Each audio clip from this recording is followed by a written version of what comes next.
Welcome to Imprint, a podcast about creating a home and life you love. I'm Natalie Walton, an interior designer, stylist, and best-selling author focused on an holistic approach to homes.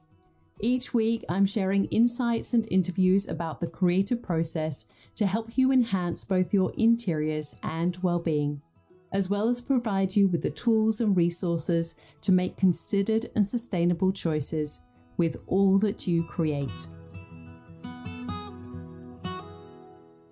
Hello, everyone. Welcome to Imprint. If you are a return listener, thank you so much for joining me again. I'm really grateful to have you inside your earbuds or however you like to listen to this podcast.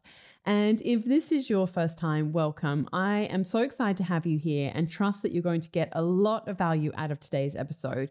Because for more than 6 months, I've been coaching some amazing women inside my group coaching program, Design and Grow. And there are many roadblocks that I see over and over again. And there are also many strategies that are working. So if today's podcast title piqued your curiosity in relation to what's working right now, that's great. And that's the intention of what I want to share with you, because I really want you to listen to this episode because it is going to be value packed. I've actually spent hours creating the outline for this and all the strategies that you need to know. But I also have a little bit of a confession because yes, all of these strategies are working right now, but the truth is that they have always worked and they will always work because they are based on timeless principles. So, these are not fads, these are not trends, these really are strategies that work. And yes, I've adapted some of them to, what you need to know right now in relation to your business, such as strategies in relation to social media, content marketing, and website optimization. But you can apply these ideas pretty much to any area of your business and whatever stage of your business you're at. I know these are things, many of them that I've had to work through, and I see them, like I said, with so many of the women inside Design and Grow. And this is what I'm coaching on pretty much every single week. I've sort of done, probably over like 500 coaching sessions. And so it's been incredible to maybe even 1,000 now that I'm doing the quick math. But anyway, it's a lot. It's a lot of sessions, a lot of coaching. And like I said, this is what is working. This is what I'm sharing. And even if I know I've got many people who are within Design and Grow listening to the podcast, this will be a good revision session for you, a good reminder for you as well.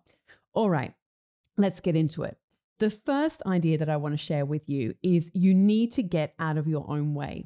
One of the biggest roadblocks relates to mindset. This is huge. I've shared about this before on the podcast, but it is worth sharing again.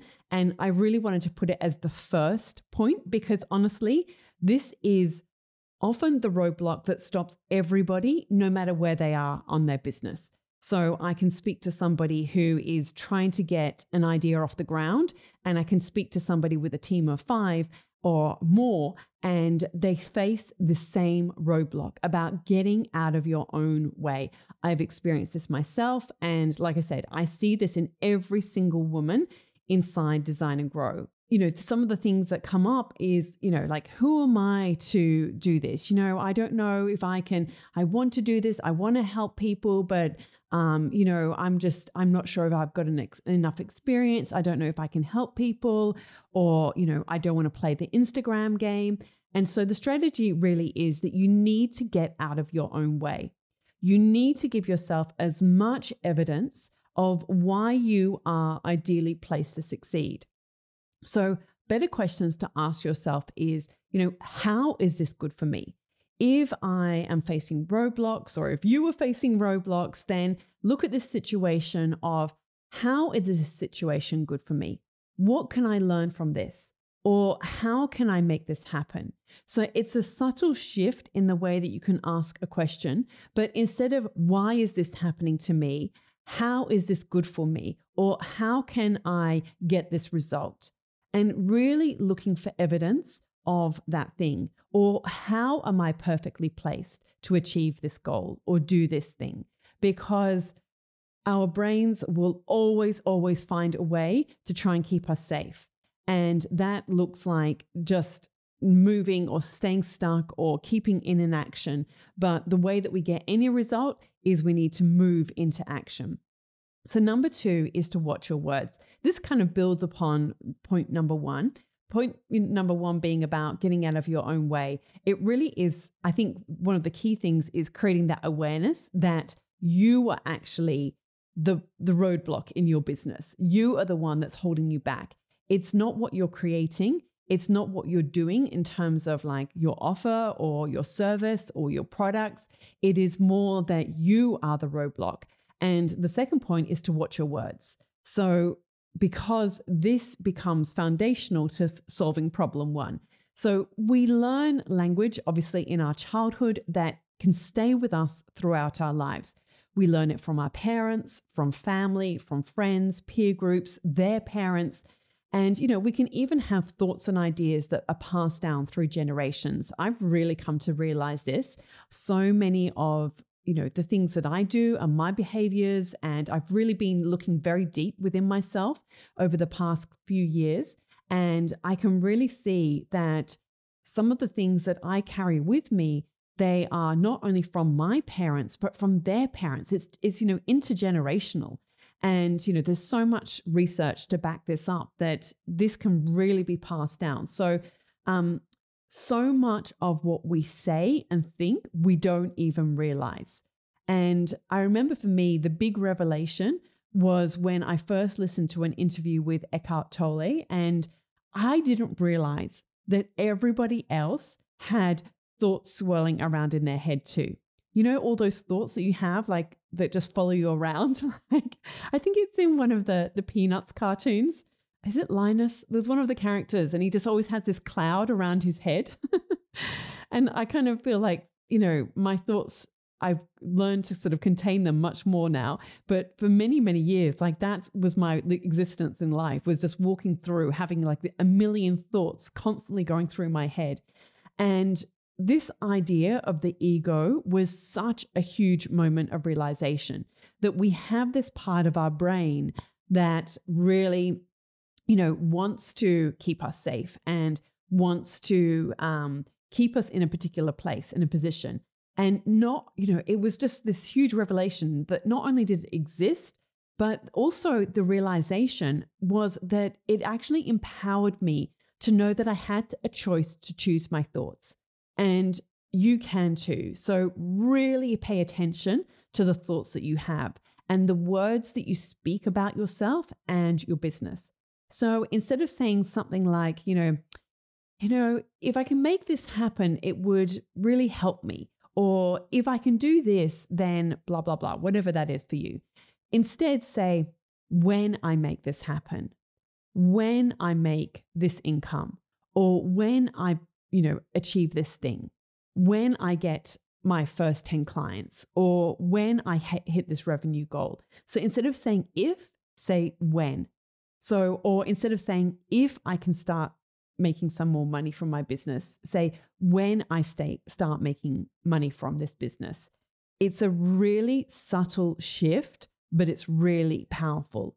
So jot them down, as you're going through your day and you're noticing these thoughts popping into your mind, jot them down about the thoughts that you're having and really reframe the way that you speak about yourself and reframe the way that you think about yourself, because we need to be really conscious of the way that we speak about ourselves and saying things like, I'm not good with money yet, I'm not good with money yet, add that. Or, I'm not good with technology yet. If you talk about yourself in that way, that I'm not good at something, I'm not good at letting go, then you are affirming that thought. Instead, you need to reframe it when I become good with money, or, just looking at different ways you can reframe it. So like I said, watch your words. It's really, really important. This can really have a big impact on your business and so many other areas of your life as well. And for those of you who are parents, I never, ever had this realization as I was growing up. And I'm so conscious of this with my children as well. And I think how much more evolved, like as a species, as a human race, that we're constantly becoming. And our generation has become more awake and more aware. And I think that the next generation will be even more so, just really in tune with themselves and all of these things. Like, it's crazy to think that, not so long ago, we just didn't have this kind of conversation about our thoughts and our words and the impact that they have on our lives. The third thing that is working right now in business and in life and in anything else you want to achieve is to do the work. I say this to students inside the Styling Masterclass all the time. And I also say this to business owners inside Design and Grow. Nothing will change until we do. Nothing will improve until we move into action. We can research, plan, dream, talk, scroll social media for ideas and inspiration, but it's not until we actually do the work that we will get a result. So you want to make more money. If that's something that you want to do, you've got to do the activities that will generate more revenue. Send that email, share that post, call that client, ask for that referral, go to that event. So really look at what are the things, what are the actions that you can do in your business right now to drive a result, to get, do the work and drive a result. Because we can get caught up in very busy work, but we need to focus on work that is going to drive a result, work that is productive, that produces a result, which takes me to number 3. What's working right now is that you need to stop planning and procrastinating and instead set a deadline and focus on results work, not busy work, and move into action, because this will give you the best feedback. So again, this kind of builds upon number 3, but there is a slight nuance. So you can feel very productive answering emails, planning your calendar, creating a new labeling system that, but these are all activities that are busy, but are they actually the most important thing that you need to be working on in your business right now? So instead, ask yourself, what is one thing that you can do right now to get a new client? Or what is one thing you can do right now, today, to generate more revenue in your business? And if you give yourself these types of questions, then I can guarantee your brain will search for an answer. And there are likely many things that you can be doing right now. There is an important email that you need to send, not just like going backwards and forwards with, nonsense kind of emails, but there is perhaps an email or a message that is actually to somebody that that can potentially become a client, or that you can book in a call with them, or you can book in a meeting with them, and it can really have a huge impact on your business. Do that work. Don't get caught up in procrastinating and thinking that you're busy, thinking that you're doing things in your business, but these are actually not results-based work. Number 5 is to start with a minimum viable product and know that it doesn't have to be perfect. In fact, it shouldn't be. So this is a big one, and it happens all the time. I was just speaking with someone yesterday who was getting stuck on creating the most perfect message around her business, messaging in general, and how she was going to describe her product. But the problem was that she hadn't yet created the product. She hadn't tested it out on the market. She hadn't got any real feedback. Yes, your messaging is important, but what's most important is moving into action, getting feedback, refining what you've created based on that feedback, and doing it all over again. Seth Godin talks about this in terms of shipping your work. He just says, ship your work and then put it out there and then do better. It doesn't have to be the best version at the very beginning, but it is important to ship the work, to do the work, to put your offer out there, to go and work with somebody, to work with a client, You will learn so much in that process, more than what you can ever learn by, planning and procrastinating and shuffling things on your desk and all of those different things. So really, yes, there are foundations that support your business, such as messaging, and that can help you get clients, and that is important. But the most important thing is to actually put your work out there, your minimum viable product. And this is how you grow. This is how you make money. So sometimes what can happen is that, we can go out there and plant our seeds and maybe we get a bad crop. And that doesn't mean to say you stop farming. What you do is you kind of look at what happened and think, oh, I didn't give it enough water, or it was too dry, or it was too hot. I didn't give it enough shade, or I put it in the wrong position.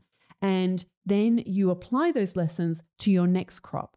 That is how you farm. That is how you grow a plantation. That is how you grow a business. And this, these learnings, these lessons, these can, sometimes we might even call them a failure, but, I don't like the negative connotation of that. But these can help you have your best crop ever. It's simple, but it's not always easy. So kind of going back to point 1, to kind of get out of your own way. Number 6, why your to-do list is holding you back. I have always loved lists, I should say. I've always loved creating lists, ticking them off. I've always found it helpful to be clear on what needs to get done and satisfying to, go through and cross things out or put a little tick mark next to it.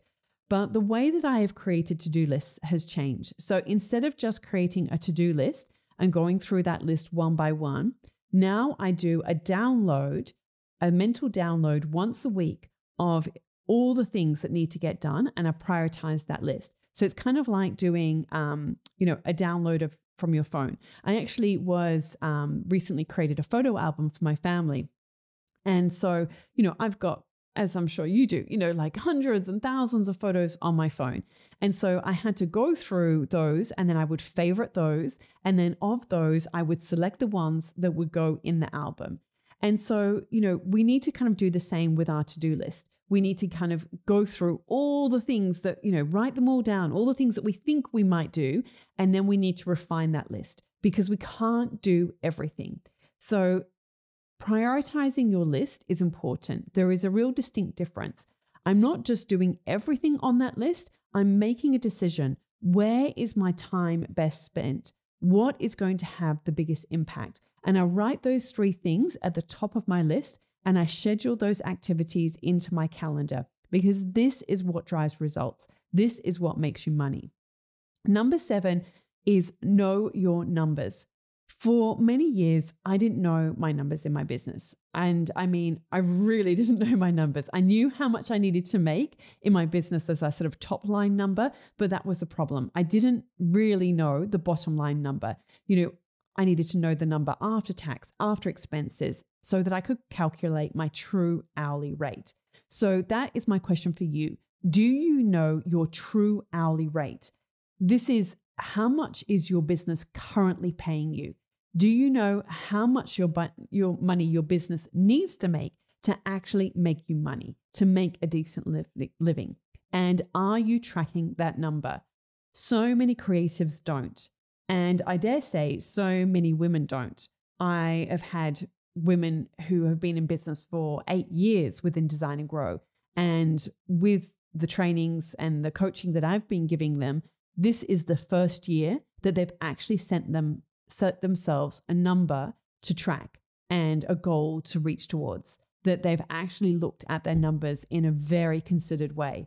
So if you're not doing this in your business, I would highly, highly recommend that this is one of the most important things that you need to do, because it really is the foundation to working smarter, not harder. Number 8 is to charge more, not less. If we actually want to make money from what we need to do or what we want to do, we need to charge more, not less. So if you are a service business and not getting any pushback on your rates, it's a sign that you're not charging enough. If you're not making enough money in your business, one of the simplest and easiest ways to make more money is to charge more. But so often we don't. So why is that? Often it's because we fear rejection.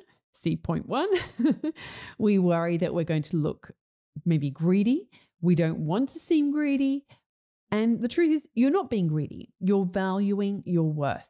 Most likely, you are good at what you do. You deliver on, a good result, and you need to charge for that. And many of you have been doing the same type of work for many, many years, and have kept the same price. And everyone else in the world is lifting their prices. I mean, even within our business Imprint House, like the cost of shipping with Australia Post, the National Postal Service, is phenomenally expensive. They're constantly putting their rates up. And we just have to accept that. That is life. My husband, he went to Tasmania recently to go and see his mum, who was very sick. And he went to get lunch, and it was $24 for a Reuben sandwich. $24. When does a sandwich become $24? Everyone else in the world is lifting their prices and lifting their rates. When was the last time that you raised your rates? And you might be thinking, well, then people, they don't have money right now and everyone's struggling right now. But the truth is, if you position yourself in that part of the market, you will always struggle to grow with your business. If you are always, offering low price services, then you have to play a volume game, and that is a very tiring game. Playing a volume game means that you've got to create a phenomenal amount of output in terms of getting that type of volume into your business to make it worthwhile, or you have to spend on advertising to get that kind of volume. So, think about it this way, like how confident would you feel as well? Like when we talk about valuing your worth, how confident would you feel about a lawyer who was cheap? If you needed to engage the services of a lawyer and they were cheap, what would you think about them in relation to their service and what they would deliver to you? Or think about it another way, what do you think about a surgeon who charges the most? Do you think that perhaps that's because maybe they're the best out there? They must be really good at what they do because they're charging so much. And the reason is because they charge more. So if you have a product-based business, you need to do the maths. If you've listened to this podcast for a while, you'll know that I've shared this before, but we used to sell beautiful handmade timber dish brushes. Think about how many of those do you need to sell to make a profit? When we were looking at, okay, we've got to pay this amount for the rent, we've got to sell a lot of timber dish brushes to pay the rent. Really encourage you to avoid playing the volume game. If you want to sell something at a low price, you have to have huge volumes to make that work. So ask yourself, is that what you want to do? Do you want to play the volume game, or do you want to play the value game? Do you want to value what you create? Most likely you are good at what you do. You just need to value it, and you need to put a price on it that relates to the value that you're creating. Number 9, without a clear target is difficult to score. This is based on the book by Paul Arden. It's not How Good You Are, it's How Good You Want to Be, which is a book that I read about once a year. And this idea applies to your revenue goal and any key metric that you're tracking. So as I mentioned before, what's your goal for your business right now? Is it a revenue number? And if it is, how are you going to achieve that number? What strategies are you using to get that result? Do you need a certain number of people on your email list, certain open rates, certain click rates? If you are an artist, do you need a certain number of gallery shows each year? If you're a writer, how many articles do you need to get published? If you're an interior designer, how many discovery calls do you need to book?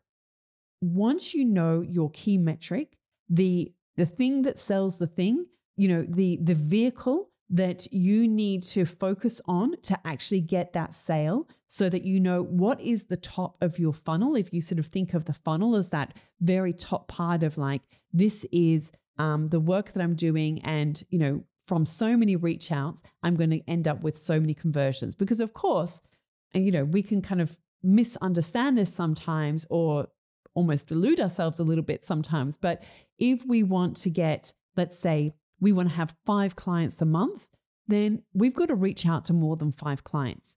most likely we might even need to reach out to 50 potential leads because maybe 10 of those are going to convert. If I've done the maths right on that. Yep. You forgive my quick maths.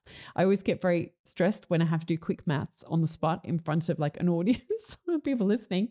You get the idea though, don't you? You know, like you have to reach out to more people than what will convert. Because some people, and that's not to say that of those 50, that those people won't convert at a later date. They might not be ready right now. They might be doing something else right now, and they actually want to connect with you again another time. So that's why you need to, you've reached out to these people once, you need to try them again another time. If you're sending, it's like with me with my book proposal, I sent a book proposal out. Okay, it didn't work. I've got to do another one. So when you are working on something, you don't get that first no and then give up on the idea completely. You've got to look for different avenues, different ways to get that done. And I have had to do this with every area of my business when I was working freelance as a journalist, and trying to get my feature published. And I would send it out to different publications. When I was styling and writing the homes and sending that to different magazines until we would get the person who would say, yes, we'll take that, and now I do that in other areas of my business. So, it's so important that we've got to know how many people do we need to reach out to actually get that conversion, to get that goal, to get that booking, to get that client, to get that job. Number 10 is know your numbers. Make decisions based on facts, not assumptions or guesses. Data, not drama. So yes, we're still on numbers, but this time in relation to social media. So I wanted to bring this number back to social media. So really the question might be, which numbers should you be tracking? So if you're tracking likes, you're most likely tracking the wrong metrics. Instead, I really encourage you to have a look at your insights and look at which posts get the best engagement. So what number you track will be different depending on the type of business that you have. So it could be that you want to get new followers into your world because you're trying to grow your audience and that you will eventually be making an offer to them. Or it could be that you want to get the most number of people who respond to a DM strategy that you have. So you might have a call to action and say, DM me the word ready if you would like to book a call or whatever it is. And that you are looking of, okay, from that post, how many people did I get DM me? Because they are leads. They are people who are interested in what you're offering. Like, as I mentioned, on the point above, not all of those people will convert, but then you can engage in a conversation with these people to understand where they're at, understand the challenges that they're facing. So don't get fixated on vanity metrics in relation to social media, but really know and understand what are the metrics that you need to be tracking and track those. Number 11 is to design fit for purpose. So this is a very, very practical one, but make sure that you design your website.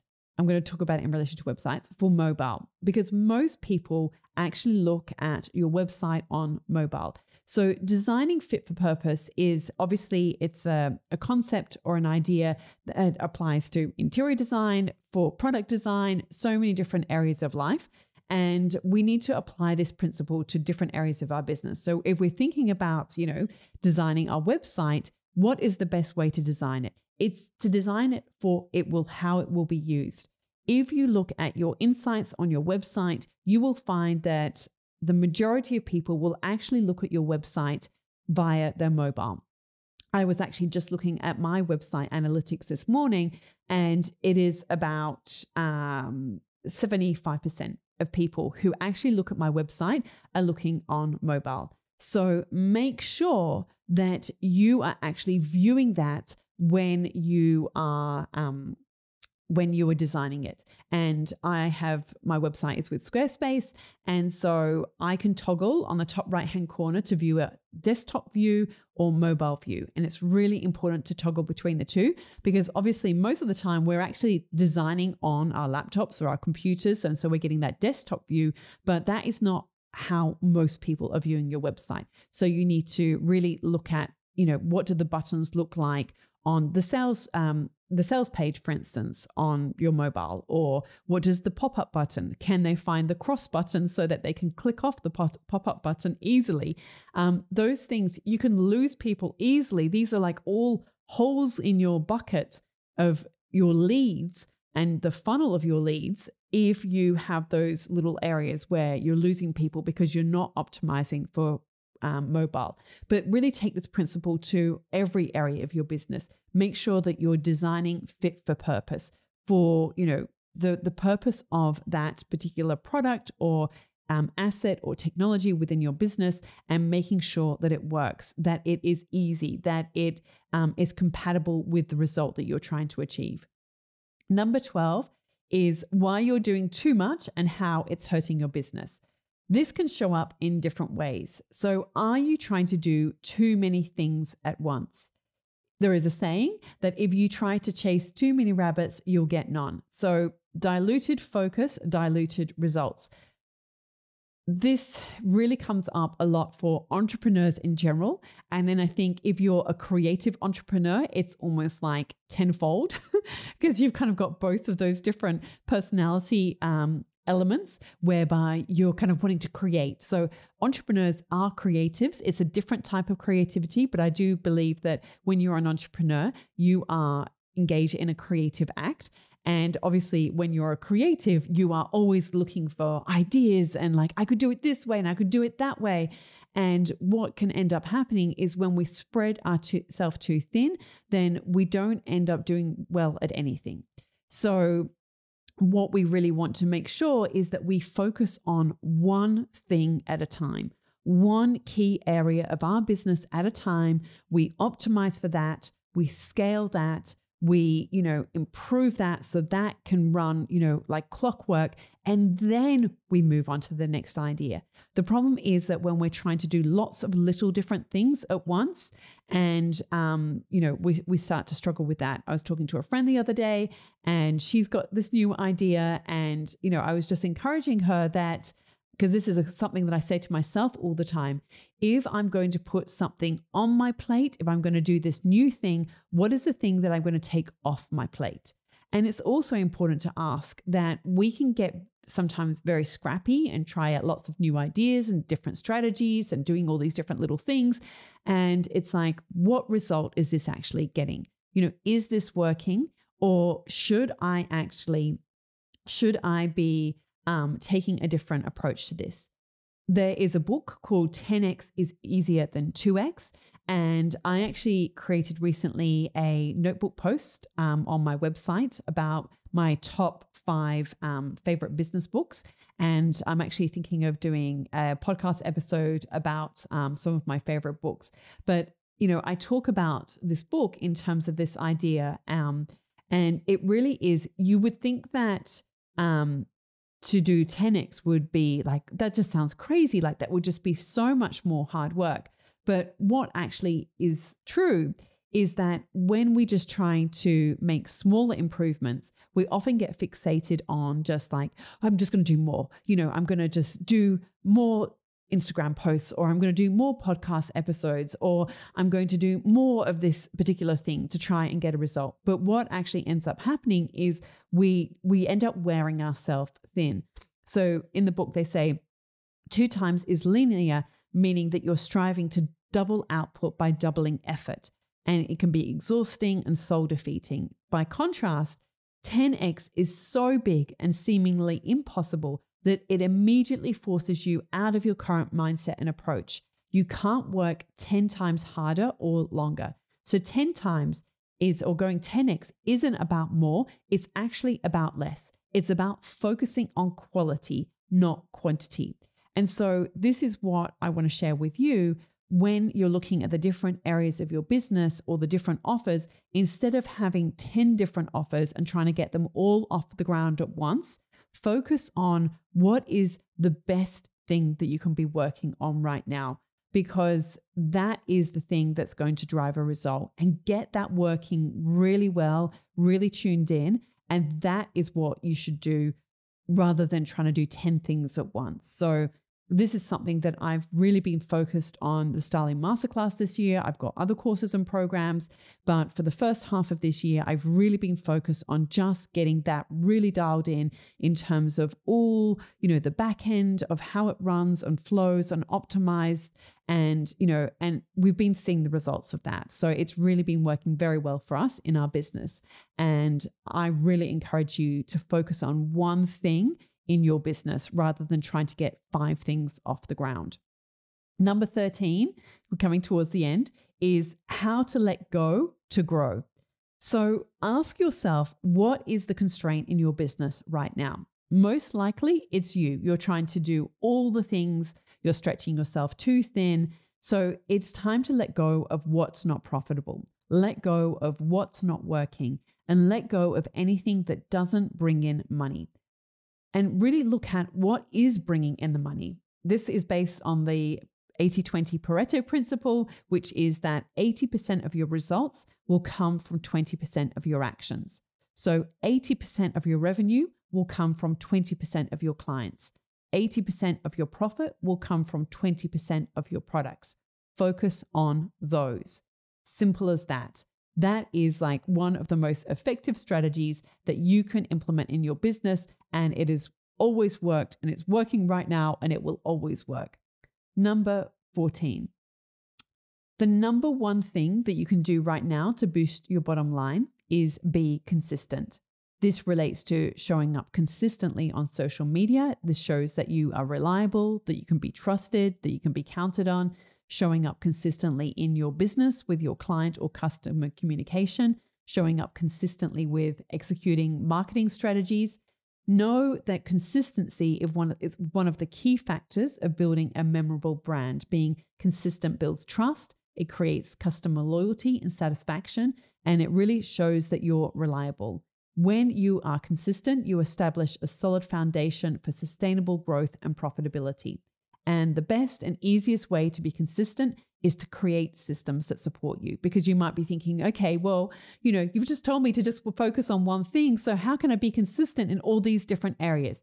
The key is creating systems that support you. Make it easy. So be consistent when you create your content. Put it in your schedule. Don't be sort of all over the place with it. Make it easy for yourself. Create a template, create a list of topics and brand pillars that you're going to talk about, or topic ideas that you're going to talk about. Be consistent with how you manage your time. I've already spoke about how at the beginning of every week, I do a download, I prioritize my tasks. I'm really consistent with that. I'm not all over the place. I'm not like, oh gosh, what am I doing again today? Or what am I doing this week? That has already, I don't even have to have that thought. That has already been worked out at the start of the week. It's already in my calendar. It's, I've got time blocks allocated to all the different tasks. I don't have to think about that. That thought work is taken out of my brain so I can focus on doing my best possible work in the other areas. So this really, working smarter, not harder, is one of the best ways that I have, been able to grow my business. And last, but certainly not least, number 15, the best way to fast track your success. This is what I'm going to talk about on this. And there is a lot of talk and rhetoric about get rich quick, schemes. But obviously this is not a long game strategy. There is a lot of trickery that goes on, and there are obviously tricks and systems that you can use in your business. But I've always been passionate about learning. The other night, I went to my son's high school electives night. He is in year 10, and he was choosing, he has to choose his electives very soon for the HSC, which is, for those of you who are overseas, it's kind of like, I think, the GCSE or the old school A levels. I'm not sure what it's called in America, but basically the last 2 years of high school, he has to choose his subjects that he's going to focus on. And so we went and listened to every single teacher talk about their topic. They had, about 5-10 minutes each. And I was listening to the English teacher and the text, and I was like, oh, I would so love to do this again. Like, this just sounds like heaven. And listening to modern history and just so many of the topics that they were talking about, I thought, oh, wow, like analyzing, what's going on with modern history and why things happening in the world the way that they're happening. And I just love learning. I am and always will be a lifelong student. And so when you learn from others, you can fast track your success.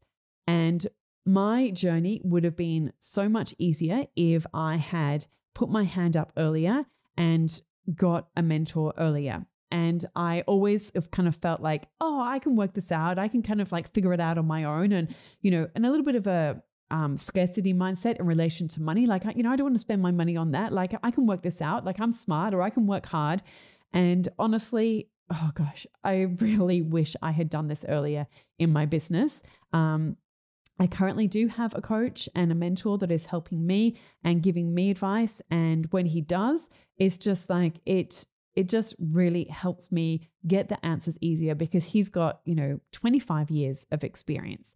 And I would say that as well is that, so my point for this is that the best way to fast track your success is to learn, to really to learn from someone who has got experience of where you have been.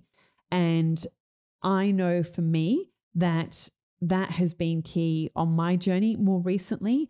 And I wish that I had done this sooner. And there are a lot of people out there who are very new in business, but they've got all the kind of marketing gadgets and gizmos, and they can talk the talk and all of those things, but they don't necessarily have the depth of knowledge or the depth of experience that can really pay dividends when you get that knowledge and experience. So for me, working with somebody who has seen all the different cycles and shifts of what happens on the online marketing world, and all of the different iterations of business, and worked with people at very, very high levels as well, I get to benefit from that, and I get to sort of piggyback and leverage his knowledge and his success. And so for me, I really believe that is learning, and learning from somebody who is ahead of you is truly one of the best ways to fast track your success. Yes, you can go and, work it out yourself and sort of put all the pieces of the puzzle together, but you've got to think about how long is that going to take you? And what is the opportunity cost of that? Because for every month and every year that you are taking 3 to 5 times longer to work it out, that is another year where you are on a lower income bracket, where you are not bringing in the money that will help not only support your family potentially, or, contribute towards your family, or actually create the life that you really want. Go on those amazing trips with your family, or go and explore the world, or go and renovate your home, or buy that beach house that you really want, or send your children to college, or do those things that you would really love and it would be like a dream come true. So I really think and encourage you to think about, what is the best way for you to fast track your success? Is it piecing, together all these ideas that I'm sharing with you today and kind of working it out by yourself? Or is it having somebody help you who is ahead of you on your journey? And what could that do for you? So like I said, I have found that has been hugely, hugely important in my journey, both not doing it, and I've learned the error of my ways, and now doing it and seeing the impact that it has had. And I will just add one little addition to this point, and that is that it is so important that you implement what you learn. So avoid just consuming or being a course junkie. Instead, you really need to apply the ideas that you learn. So with me and my mentor, I need to apply what he is advising me. I can, very easily get kind of caught up in, but I've got to finish this thing that I started and and all of these other things. But I know ultimately what is going to be the best for me and my business, and I need to apply these ideas. And, I've signed up for a whole bunch of courses, and I make sure that I am going through the content and I'm really absorbing and applying the information, because we don't just want to consume, but we want to create. We want to create with intention. And this will definitely help fast track your success when you apply these ideas, not just absorbing them. So that is my hope for you today, that you are going to apply at least one idea that I've shared with you today. Maybe it is, well, let's go over them quickly so you can kind of we can have a quick recap. I know it's been a bit of a longer episode, but I hope you found this really valuable. Okay. Number one is to get out of your own way. And we spoke about looking for evidence of how you are perfectly placed to create this business that you want and this life that you want. Number two was to watch your words and really be mindful of the way that you speak about yourself and your business and what you're capable of. Number two was to do the work. That is the best way that we're going to get any result in our business, that we need to move from researching and planning and just scrolling on social media to actually doing the work, doing the assignments, doing the implementation. Number four is to stop planning and procrastinating and actually focus on putting something out there, shipping your work. Number five is to start with a minimum viable product. Remember that it doesn't have to be perfect, but one of the best ways to get any kind of feedback or any kind of knowledge in your business is actually to just get it out there. Get it out there, get that feedback, and you can refine and iterate, repeat and rinse and repeat, refine, iterate, make it better as you go along. It doesn't have to be perfect at the start. Number six, really knowing and understanding about your to-do list. And so what this idea really is, because I've kind of got here your to-do list is holding you back, but just to kind of turn that into a really practical strategy for you is what I would actually say is to get rid of your to-do list. So to create a download instead and go through that, prioritize the tasks and get rid of the things that are actually not that important. Or park that into another document that's like a parking lot of ideas, but it's not things that are important for you to do. You really need to really prioritize your to-do list. Number 7 is to know your numbers. This is really important, and so many creatives don't do this. You don't know your numbers on every level, and you can't just float around and think I'm going to make this happen. You need to be really, really clear for your numbers. And for me, once we started to really have a team and grow our team, this became critical, because it's I'm not just paying for my family and our bills, but, I'm supporting other people and their mortgages and, their fees and living and, childcare and all of those things. So, I need to really take my business seriously and know my numbers, because I'm supporting a whole heap of different people and it's a huge responsibility. So if you want to grow your business and take it to that next level, knowing your numbers is essential. Number 8 is to charge more, not less.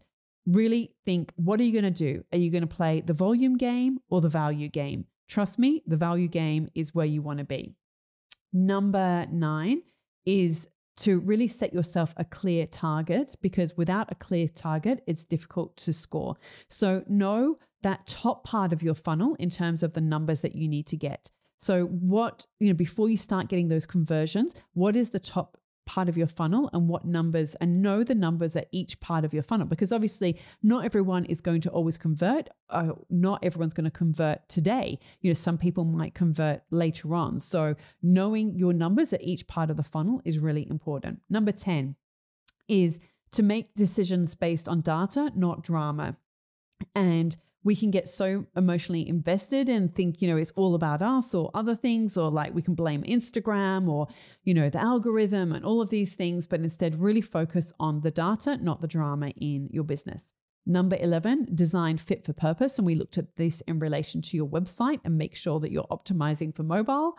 That's a super easy one to do. Number 12 is why you're doing too much and how it's hurting your business. So really it is to focus on one thing, really optimize that before you move on to your next idea or product or strategy. Number 13 is how you need to let go to grow. So really this idea of you needing to let go, letting go of what's not profitable, what's not working, and focus on that sort of that 20% that's bringing in 80% of your results. Number 14, this related to consistency, which is the number one thing that you can do to boost your bottom line.